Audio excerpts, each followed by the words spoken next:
Hi, everyone. How are you? I haven't seen or talked to some of you in so long. I hope you had a really nice spring break.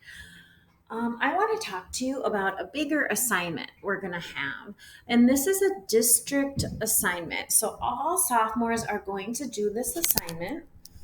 Um, so Mrs. Thurber's sophomores and my sophomores are going to do a text to text connection. So, if you can see my screen right now, we're going to do the text to text connection with Serial. Okay. Some of the other sophomores might do it in May with their sci fi novel, but a lot of you are doing a good job with Serial and you seem to like Serial. So we're going to do a text to text connection with Serial. So I'm going to make two videos because if my videos get too long, they're really hard to upload. So you're going to find this document in Google Classroom. All right, but right now, just kind of go through this with me. This first video is just going to be explaining in general what is a text to text connection. My kids are very loud upstairs. I hope you can't hear them. Um, and the next video is going to be me reading you my example of a text to text connection so that you have an example. Okay, so first of all, this explains right here, why do we make text to text connections? Why do we make connections when we read? And it says literature can be used to help students make personal and cultural connections. It can help students dispel ignorance, meaning we learn about different cultures and we learn how different people work when we are reading, right?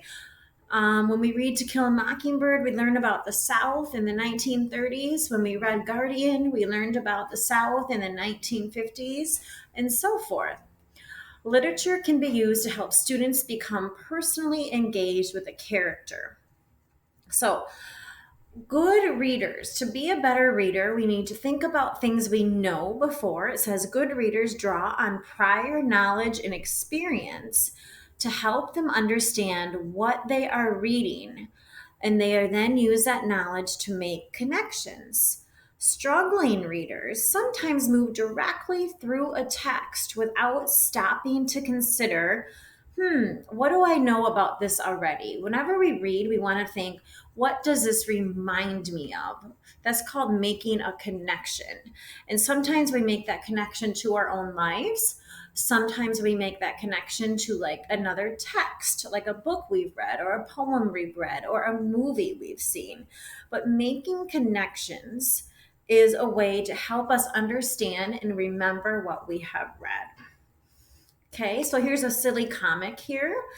It's two kids walking down the hall saying text to text, text to self, text to world, leave it to school to take the fun out of texting. So there's different types of text connections we can make. We can connect the text to ourselves. So maybe there's some connections to Serial you've made, like as far as like the drama of high school or lying to parents sometimes. Maybe there's a Serial already kind of reminds you of a book you've read or a movie you've seen. Or maybe it reminds you of the real world, like you've read about another case where a person was accused of something they didn't do. So we're not going to worry about text to self or text to world right now. We're going to worry about text to text. So you're going to make a text to text connection on an issue in the first half of serial, and describe that connection in a half to three-fourths of a page. So you've listened to half of the podcast. What can you connect it to? You're connecting it to another text. So a text can be a short story, a novel, a poem, a piece of art, another podcast, an article, a blog, a song. You guys love music. I know you do, with your little earbuds in, or a movie. Okay, so this is what you need to do. First, you have to determine issues or themes or happenings in the podcast. The podcast is your assigned text. And then you're going to connect it to another text.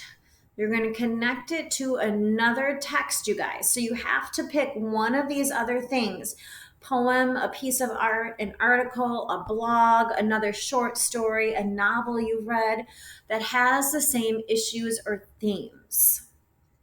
Okay. And you're going to compare the two texts. You're going to compare the poem with the podcast, or compare the story you read with the podcast, or compare a song you know with the podcast. So in order to do that, first you have to analyze the text. What's the connection you want to make? When you analyze a novel, short story, poem, song lyrics, or another type of text, it helps you to read for initial impressions and then go back and reread for clarity. As you do this more in-depth reading, you should begin to form your own connections with the text. A deeper reading will enrich understandings and appreciation of the text, where just surface level reading does not. So, for example, good connections that enhance understanding to a text might be: when I was in second grade, I moved to a new school like Shirley. Assume the podcast is about somebody named Shirley. I remember feeling like everyone ignored me and missing my home, so I can relate. Okay, that's making a text to self connection, right? But the point is, you're making a connection. So, questions to ask yourself when making a text to text connection: where does this remind me of what does this remind me of in another book, poem, or short story I have read? How is this text similar to other things I have read or seen? How is it different? And have I read something like that before? So when you're doing a text to text connection, okay, you are going to maybe use sentences like this: when I read the part where, or when I listen to the part where, because you're doing a podcast, it reminds me of because. Okay, so you have to be clear about the text connection you make, and then explain exactly what the connection is. All right, so then this tells you exactly what you're going to do to make a connection. And that's basically it, you guys. Is you are going to make these connections to the podcast. You have to find a book or a short story or a poem or a song that somehow connects to something to do with the podcast serial. So on the next video, I will give you an example of that I wrote to show you like what you're going to turn in eventually. Okay? All right, so I'll see you in a few minutes for that second video.